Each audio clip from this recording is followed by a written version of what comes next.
Well, here goes nothing, I guess. Hello, my name is Chris, or at least that's what I go by online.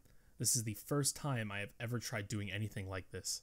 I have zero video editing experience, and I was placed under a slightly harsh time constraint. Of course, this had honestly become more fun to me than an actual burden. This video is for my final paper in a college course of mine, so wish me luck. It's the first time I've written a script before, and I was originally planning on freehanding the whole talking aspect of it, but that quickly got set into place. That was not possible at all. As soon as I hit the record button, my mind immediately drew a blank, and I sat there and just quaked in fear. So I realized I had to make a script of my own to actually read from. But yeah, enough talking about this or about myself. I might do some more of it at the end of the video, but yeah. Art has always been a passion of mine. I understand that the drawing you see on screen doesn't have the most artistic value, but it does have a deeper meaning to it.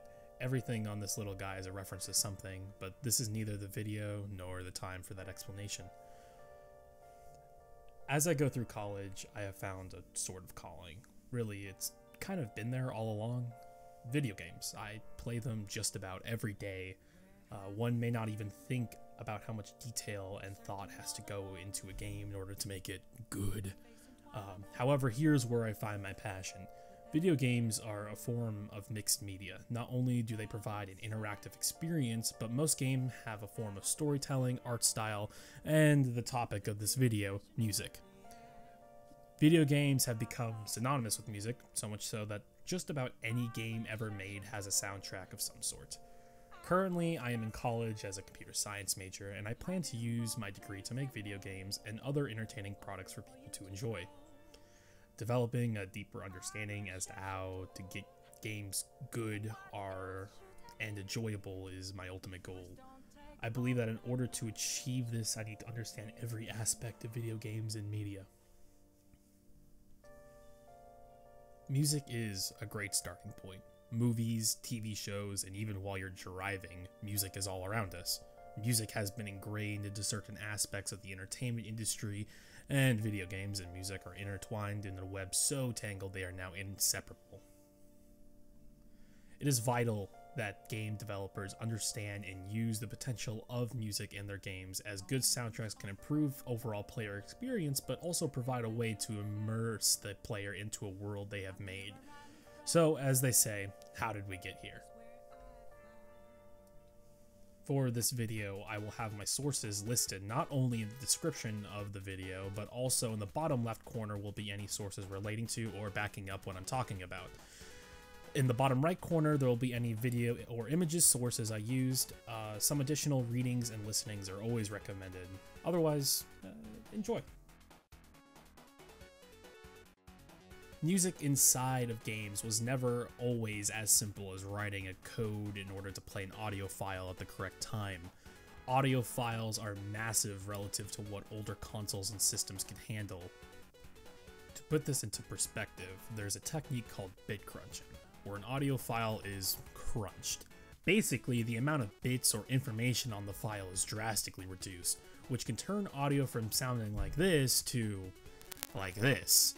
Now, while doable, it ruins the quality of the audio file and music in return.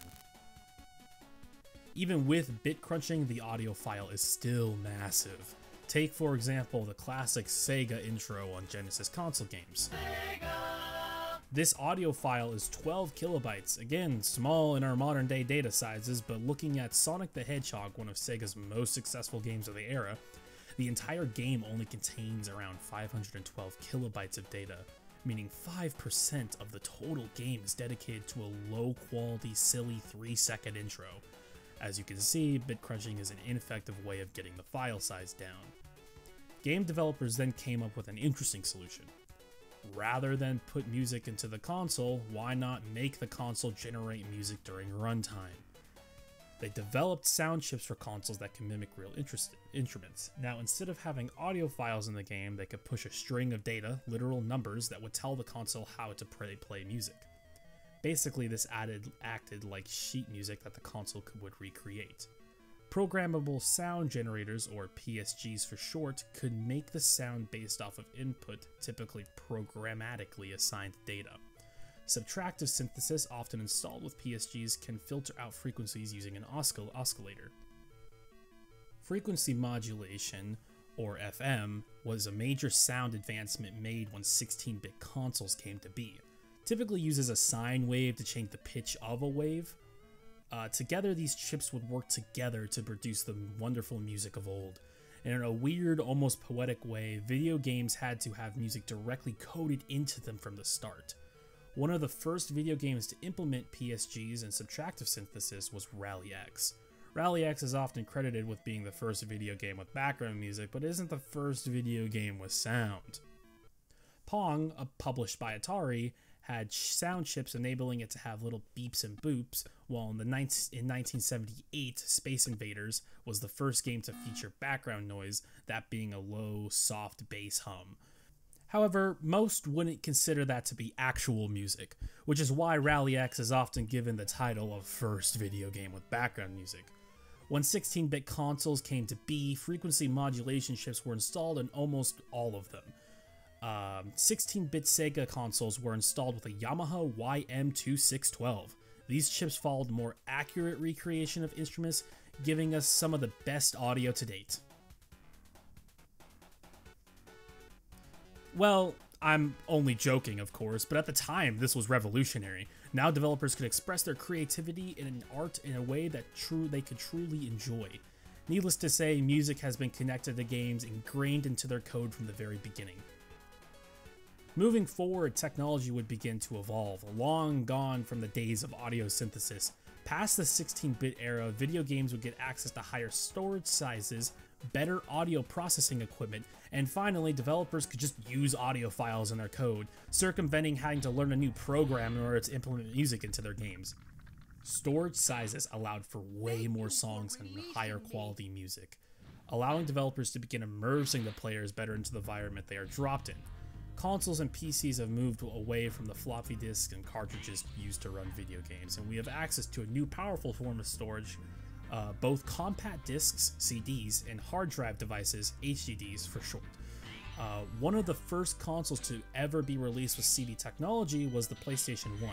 As a side note, PlayStation 1s were often not only purchased for gaming, but for their ability to play music and video CDs. This trend of sales for other purposes than gaming would continue through the PS2 and PS3. Generally speaking, these consoles attracted an audience beyond the gaming scene due to their availability and practical uses. Plus, CD players often cost just as much as these consoles on releases. So, from a practical standpoint, it would make sense that PlayStation would end up dominating the console market, as well as their worldwide popularity and releases.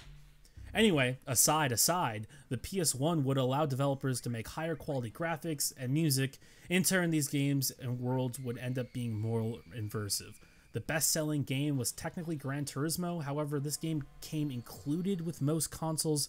Looking at the next best-sold game, Final Fantasy VII, did so well they even felt the need to remake it later down the line. You can see the evolution of these games directly, comparing Final Fantasy VI's gameplay directly to Final Fantasy VII's gameplay. As you can see, the difference yourself now. Now, the Final Fantasy games would introduce an all-new sparkling third dimension. In fact, most games from 1997 onward would be 3D. Developers had new toys to play with the higher quality audio that can make the player feel as if they were exploring a rundown factory or driving at breakneck speeds. For the most part, this technology does as technology does, and rapid evolution of sound and graphical capabilities would skyrocket, allowing for better and bolder games. Not only are developers tasked with making a great soundtrack, but one that fits the context of the game. Developers, needless to say, need guidelines as to how to do music. Enter Michael Kamp, Tim Summers, and Mark Sweeney. These guys are the guys when it comes to integration of music. They have written stacks of books on their own and 3 main books together with multiple editions of each, plus several, and I mean several, essays.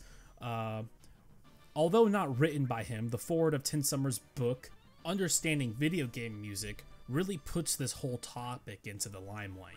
The foreword talks about James Hannigan's experience with meeting Tim Summers for the first time and hearing about music referred to in studio and game design terms such as implementation. He, much like I, was shocked to find out how much time, effort, and code it actually takes to properly integrate music into video games. The forward describes how awe-inspiring it was to watch them talk about music in this way. They didn't just have the composer in some offshoot studio, they had the composer there watching the development of the game and talking about how the music could be put into the game and not just some static background noise. I believe that this communication between the developers and the person actually making the music is vital, otherwise you'll end up with a soundtrack that may sound good but may miss vital aspects of actually putting that music into the game.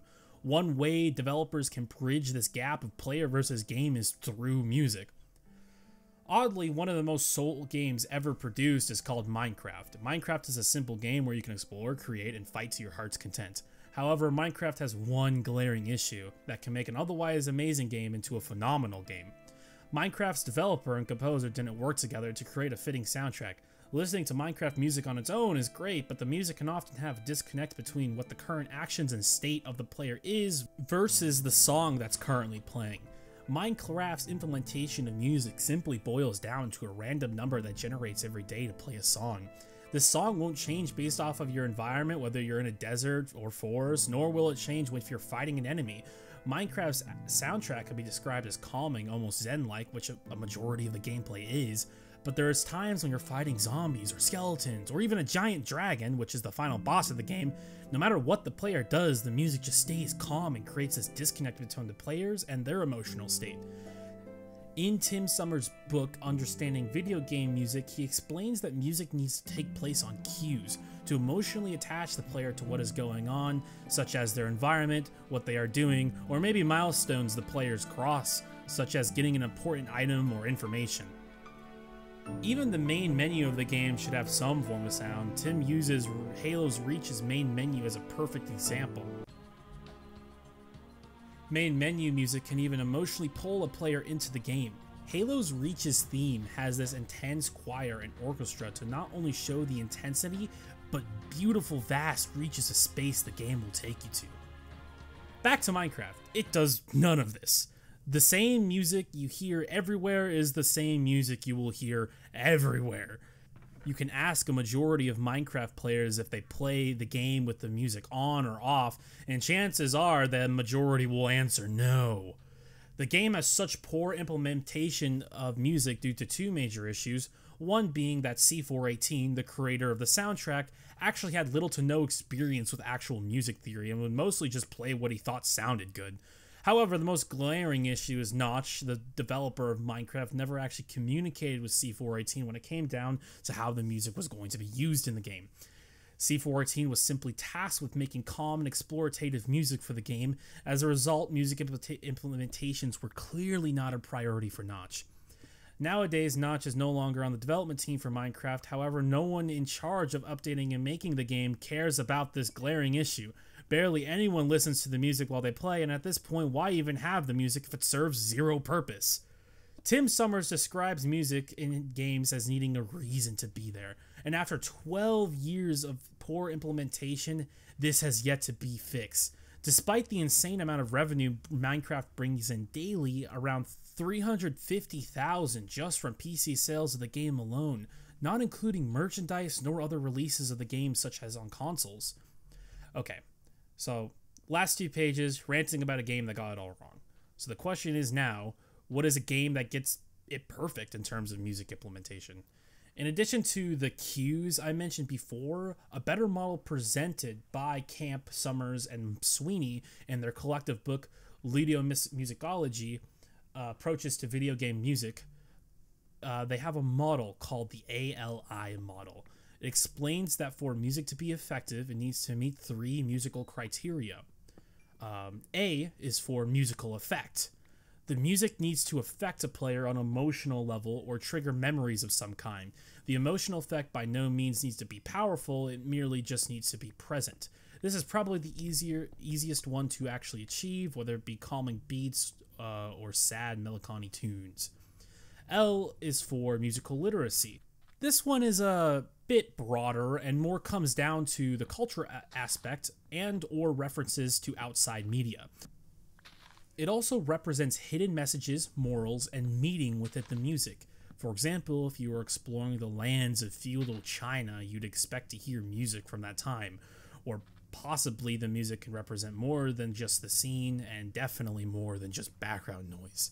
Maybe the lyrics can have a hidden meaning behind them.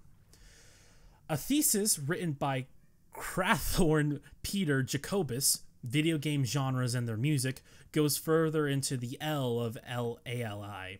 He explains several genres of music and compares Western and Eastern releases of games. One thing that is abundantly clear when reading this, all that seems to matter is the setting of the game, not where it comes from. For example, Call of Duty World at War, although made in the West, it uses historically accurate Eastern music for when the player is there. This way, immersion can better be built with the scene they're in rather than where the game was made. Finally, I is for musical interaction. The music needs to interact with the player and environment in order to build an effective connection to the player. This could be as simple as it changes when combat starts or any of the other cues that I mentioned before. If a song fulfills two or preferably all of these requirements, then the song has purpose to be there and it will help immerse the player in the game. If your song fulfills one or none, the song will be acting merely as background noise, will most likely bore your player, making them feel disconnected. And for some music and players may even prove to make the song to be more annoying than anything. So, simply put, a game that I think fulfills all three of these requirements is...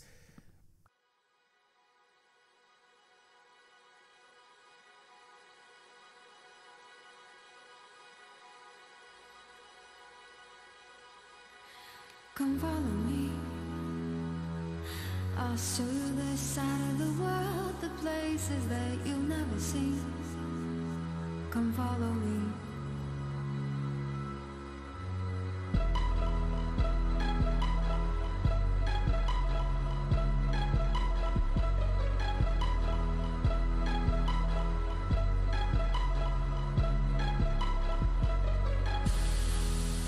What could you be afraid of if I'm right here with you? You know everything will change. Tetris Effect. To those who have not played the 2018 of Tetris Effect, you may be scratching your head. Tetris, the block puzzle game? How exactly? And to those who have, you'll probably immediately understand why this is my choice for best music implementation in a video game. Tetris is more than just a game, it's a love letter to one of the world's best games ever made. For context, Tetris was published in the late 1980s and sold 35 million copies. While, yes, it did come included with the purchase of a Game Boy, many people bought the Game Boy solely for Tetris. In 2006, EA had acquired the licenses to Tetris and made a version of it for mobile phones. To this date, that 2006 version of Tetris stands at the number 3rd spot for most sold video games with a total of 100 million copies sold. Needless to say, it was a smash hit in terms of video games, and to this day only 2 other games have broken its throne. Tetris is a phenomenon like no other. Tetris Effect as a game was meant to encapsulate this, take Tetris beyond what it can be, make it, dare I say, perfect. Even the name alone, Tetris Effect, is named after a psychological phenomenon called the Tetris Effect, which I would love to dig into, but oh god, this script is 11 pages long. Please, oh god, help me. Oh god. This was written into this. Either way, Tetris Effect follows the familiar formula of Tetris. Blocks called tetraminos will fall from the sky, and your objective is to stack them. Every full line of blocks is cleared, and 4 lines cleared at once is called a Tetris. Tetris Effect, however, does more, and as you begin to play the game, music responds to everything. And I mean everything you do.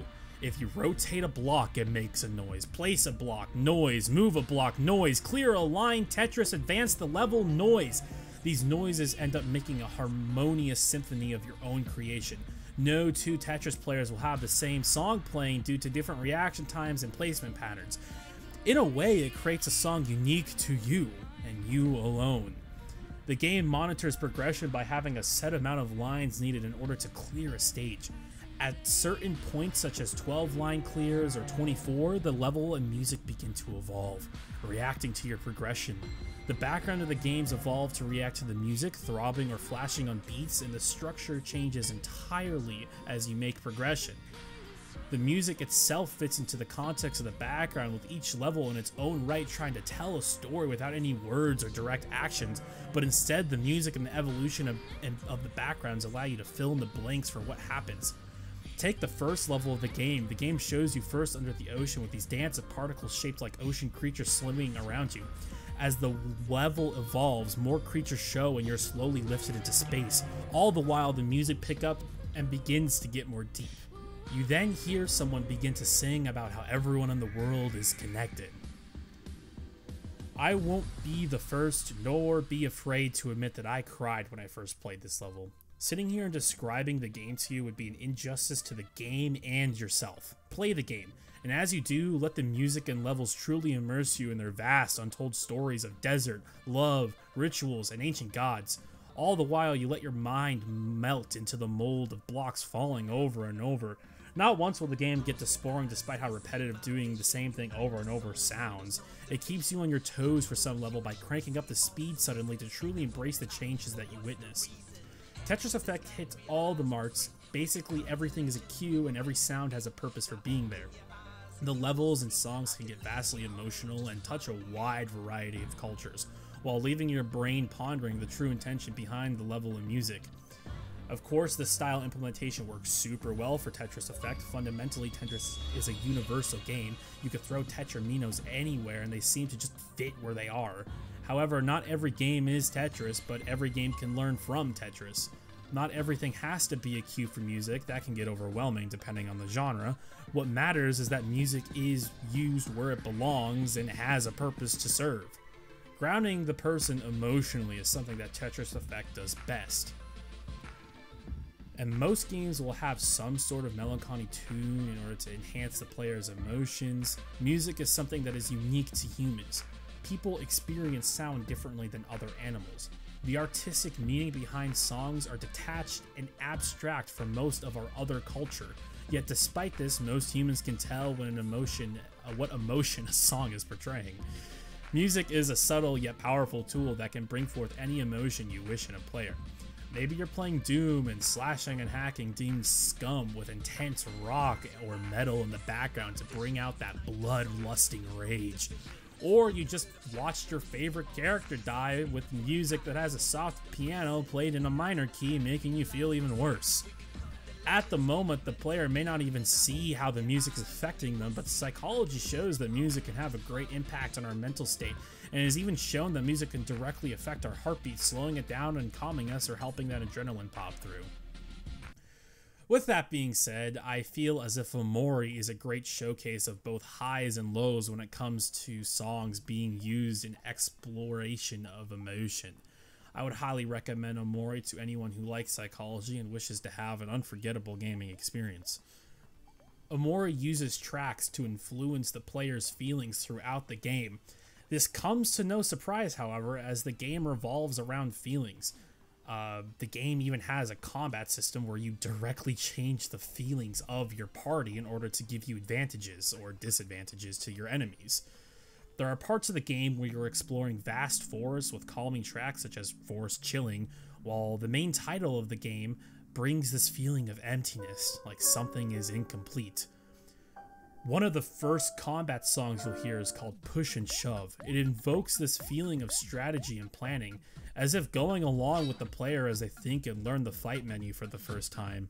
While another track, Acrophobia, highlights this feeling of stress, horror, despair, while one of the last songs you'll hear is called Final Duet. This gives the feeling of being complete, yet still, with the context to which it plays, the song will make any grown man cry. YouTuber Mikedawina has an amazing video, musical analysis of Omori's Duet. It does an amazing job at breaking down the intricacies of Omori's Duet, but as stated before, consider playing the game yourself. It's quite the satisfying emotional roller coaster. and it's really hard to look anything up about the game without spoiling it for yourself.